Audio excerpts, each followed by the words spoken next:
it's Jonathan from Saxby Foods, and I would like to share with you how simple it is to make Flantastic Flan with blueberries. We're going to kick it up a few notches using whipping cream and pineapple to improve the flavor and heat of the product. So here's our retail product in its package. And just remove it from the box. Keep it nice and moist. We have a lid that we remove, and our custard and our pectin fruit.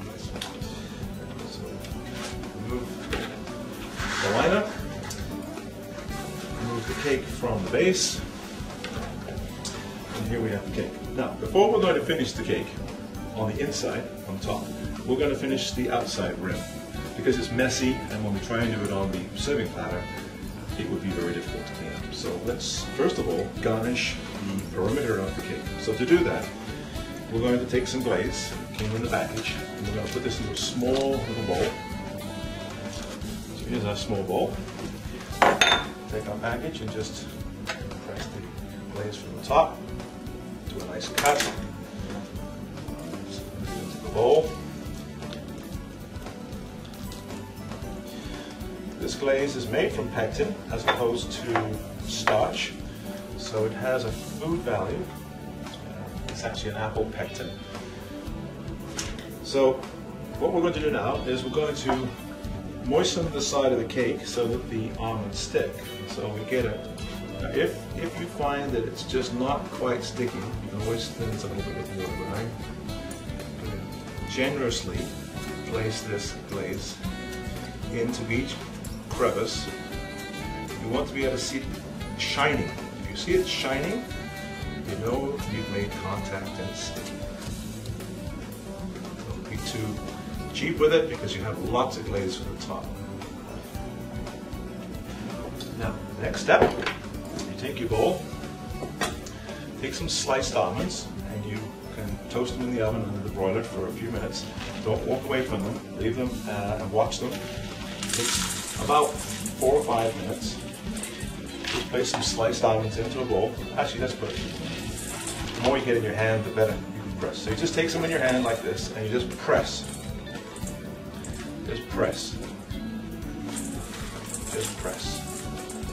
And if you've done your glazing correctly, and you want to get them into the little crevices, into the flutes of the cake, so that it looks more generous, looks more decadent.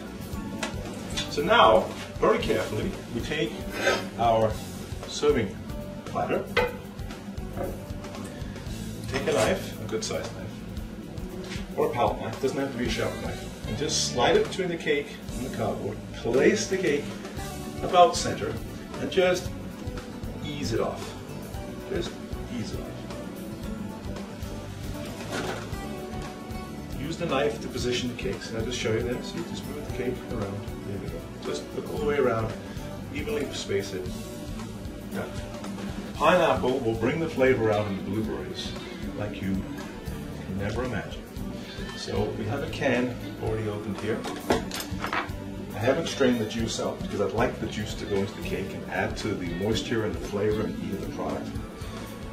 I'm only going to use about a half a can. This is a 14 fluid ounce can, so about a half of this. So about 7 fluid ounces is all you really need. And you'll see why in a minute. So I'll just put that on. If you put too much liquid on the cake, it's going to be too soggy and it'll start to leak out on your serving plate. Just skim it across. So everybody gets it. And this, the acid in the pineapple combined with the acid in the blueberry will make for a wonderful, marvelous cake. Now, to place our blueberries on here is a bit of a challenge after we put the custard on because they're going to go into the custard and the custard's going to leach through. So first of all, let's place the custard and then I'll show you how we handle the blueberries. So, take our scissors, cut off a generous portion of the corner, and just pipe the custard all the way around the cake, like so. Squeezing from the top and just pushing down between the fingers until you've got pretty much over that. Okay. Now we want to spread that around. Just gently. And if it picks up some of the pineapple, don't sweat it. It's just going to be very happy in there, ready for someone to enjoy. So you can see the pineapples coming through, that's all right. Now, let's actually put our cream on to create a dam or a border around the cake so that the berries don't fall off.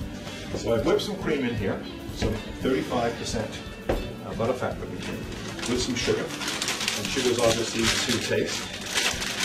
And I have a piping bag here with a star nozzle, fairly large. Fold back the piping bag, such, with the cavity.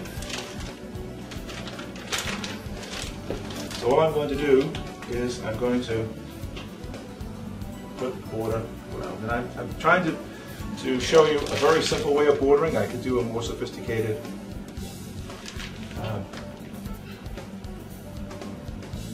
there we go, very simple.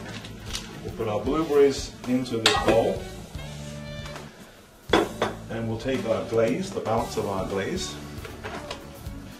and we'll put our glaze into the bowl. And we'll mix that up. And all we want to do is coat the blueberries, just to give them a nice shine. All right, so just, there's the last one there. So just mix them up. If the berries are slightly moist, it'll make the glaze a bit thinner and go a bit further. If the berries are too wet, the glaze will be very thin, and you'll find after a few hours the glaze might start to forces of gravity move downwards. And that means that you'll have a little shine, but they won't be as shiny as you'd like to. So now, you just take this and you pour your berries, as many as you need, into the cake. Right. Trying, of course, not to have them hit the cream.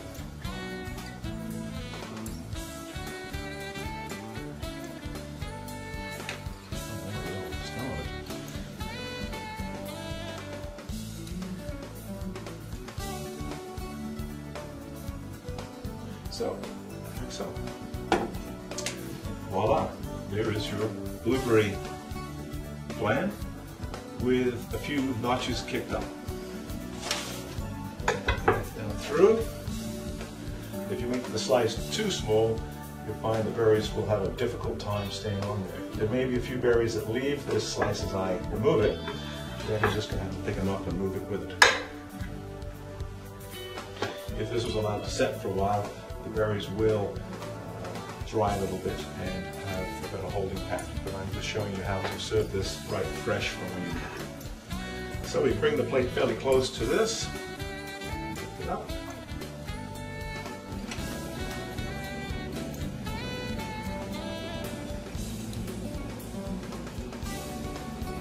Fantastic.